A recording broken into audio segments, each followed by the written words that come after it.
Hello. Today I want to talk to you about tendons because it was only after I understood how to train them that I started to get the changes that I wanted. So about 2 years ago, I was trying to heal my inguinal hernia without taking the surgical route. And I've made lifestyle changes and I was doing lots of exercise for the tissues in the region, mostly very high rep stuff. And it improved things. I would say I'd gone from the hernia coming out multiple times a day to a few times in a week, but I wanted never to have a symptom with my hernia again, never to really have to think about it. And after I started training tendons, so I would say about after a month and a half, I noticed the hernia was coming out significantly less. One time it didn't come out for 2 months. And then that was the final time my hernia ever came out, and I've been symptom-free ever since. So hopefully that's piqued your interest with respect to tendons. A tendon simply connects muscle to bone so that the muscles, when they contract, they move your skeleton and your body. And you might be wondering why that's relevant to a hernia. So I'm going to quickly delve into the anatomy slightly. So you have an inguinal hernia because your intestines have gone through your inguinal canal. So intestines kind of lay here, and what must have happened is your inguinal canal, which is made up of various different tissues and structures, but that must have enlarged and stretched such that, as I said, the intestines come out and form a bulge. And so really, by trying to heal my inguinal hernia, I'm interested in shrinking and strengthening this canal.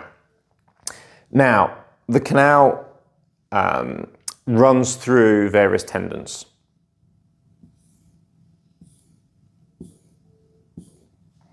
So there's 3 major ones that I was focusing on. The most internal, number 1, and as I said, tendons are all connected to muscles. So they're all connected to muscles. And the muscles that are relevant in this case is transverse abdominis, which is the most internal. Then you've got the internal obliques and the external oblique.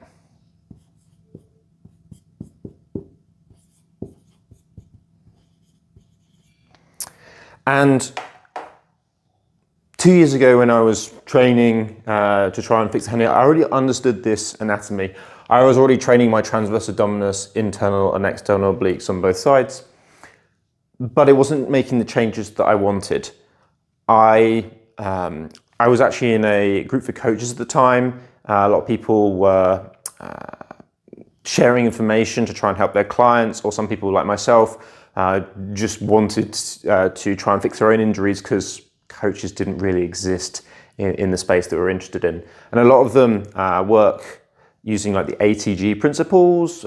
They help people fix knees, hips, back, shoulders.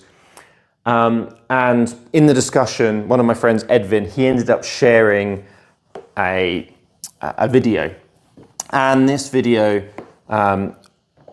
was about Abrahams.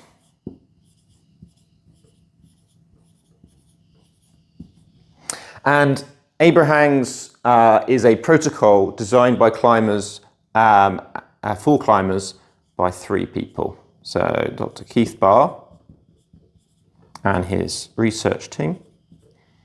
We have Emil Abrahamson and his brother Felix, who are both climbers. And as you can imagine, climbing is incredibly intensive on the tendons in your fingers, hands and forearms. And Felix was often getting injuries and he couldn't really figure out how to fix it. And so what happened is he ended up looking into the space and came across Dr. Keith Barr and his team's work, who have been specializing in healing, strengthening tendons. And the three of them essentially came up with a protocol. They called it a no-hangs protocol, which in Felix's case got rid of his injuries, and in Emil's case, and subsequently many people who have since spoken with them and seen their video have used it to heal and strengthen their own tendons quite significantly. So what is this no-hangs protocol? It's an isometric hold. So an isometric is when you exert force but there's no movement. So imagine pushing against the wall, or in this case, hanging. So they would hang on a ledge, and it's called a no-hang because they, while they put their weight through their hands, they still keep their feet on the floor. And so you can imagine a climber has very, very strong hands, strong forearms, and normally they can maybe hang by one hand, maybe even hold some weight. But with this protocol for healing the tendons, they're literally not even using their whole body weight. And they say to aim for 30% of what you can hold here. So a 30% intensity. And they would slowly put the weight onto their hands. Again, you want to do it slowly because what injures tendons is jerk, so sudden movements, which is why you often get injuries in sports where there's collisions or sudden acceleration, deceleration. So they gently put the weight on hands and they would hold it for 30 seconds. And then they would release the weight, and they would then rest for 2 minutes. And they would do this for 4 rounds. And as I've alluded to, this protocol completely fixed the tendons. So you might be wondering why this works. And from what I've heard, it sounds like it works like this. So you have the bone, and you've got your tendon connected to some muscle. But imagine, we're going to zoom in on the tendon a little bit so you can see better. So imagine part of the tendon is kind of damaged, right? So when you slowly put the tension on the tendon, the body's smart enough to allow the tension to go through the stronger part of the tendon initially. And that tension produces adaptation, so then the body knows to lay down tissue to strengthen the tendon. But because we're holding it for a longer time, because it's like an isometric for 30 seconds, not only does it heal or strengthen the stronger part of the tendon, over the course of the 30 seconds, or as you're doing more and more time, it actually allows tension to be put across the weaker part of the tendon as well.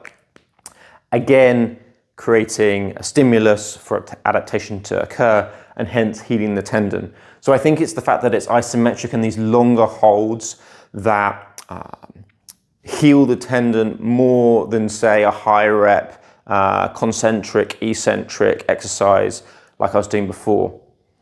So having this breakthrough, as I mentioned, I started implementing that in my own exercises. In this YouTube channel, if you just have a look, there's a follow-along video, and I show you 3 exercises in that which are specifically utilizing this protocol. So take a look at that. I'm trying to think of something else to say. As I said, this was a game changer for me. Hopefully it's a game changer for you as well. Do let me know if you have questions in the comments, and thank you for watching.